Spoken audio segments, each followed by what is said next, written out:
tutmuş Bayraklı Belediye Başkan adayı olarak çalışmalarımı yürütüyorum uzunca bir süredir. 18 yıldır İzmir Barosu'na kayıtlı olarak avukatlık yapıyorum. 12 yıldır da aktif siyasal yaşamın içerisindeyim. Bornova'da başladığım siyasi hayatım 2009 yılında Bayraklı Belediyesi'nin kurulmasıyla birlikte Bayraklı Belediye Meclis Üyesi ve arkasından milletvekili aday adaylığı süreciyle devam etti.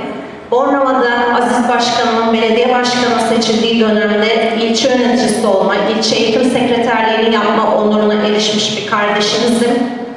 Siyasal yaşamda hepimize çok önemli görevler düşüyor. Her şeyden önce Türkan Saylan'ın söylediği gibi her çağdaş Türk kadının bu cumhuriyete birer borcu var. Bizler de siyasal yaşamın içerisinde her şeyden önce bu borcumuzu yerine getirmek için varız.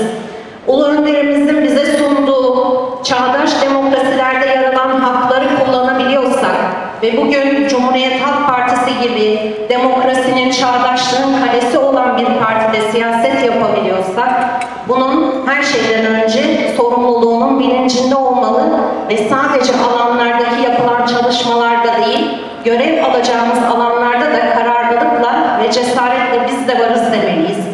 Bu misyonla sizler gibi ben de uzunca süredir çalışmalarımı yürütüyorum. Bayraklı'da bir yılı aştı belediye başkanı adayı olarak çalışmalarımı yürüttüğüm dönem ve bu dönem ilk başlarında maalesef ben şöyle tepkilerle karşılaştım. Özellikle de bunu açıkça her yerde de söylemekten çekinmiyorum. Erkek siyasetçi arkadaşlarımızdan geldi bu tepkiler. Bayraklı çok zor bir bölge. Burada bir kadın belediye başkanı olmaz algısı yaratmak için ellerinden geldiğince uğraş verdiler. Bir yandan da benimle görüşmelere, temaslara geçip ve bazı ekiplere dahil olmam için de çalışmalar yaptılar. Ama ben ne olursa olsun bu yola çıktım ve ilki olarak kendime şunu hedefledim. Kadının cesaret, akıl ve sevgisi birleştiğinde yapılamayacak hiçbir şey yoktur.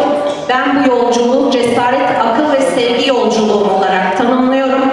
Bu yolculukta hepimize başarılar diliyorum. Birliğimizi, dayanışmamızı bozmayalım. İçimizden hangimiz aday gösterilirse gösterilsin, bu hepimizin başarısıdır. Ve Cumhuriyet Halk Partisi'nin başarısıdır. Çünkü kadın eli değdiği zaman belediyelere, inanın bu farklılığı herkes görecek ve partimizin oyu bir kat daha artacak diye düşünüyorum. Hepimize başarılı, aydınlık günler diliyorum. Hoşça kalın.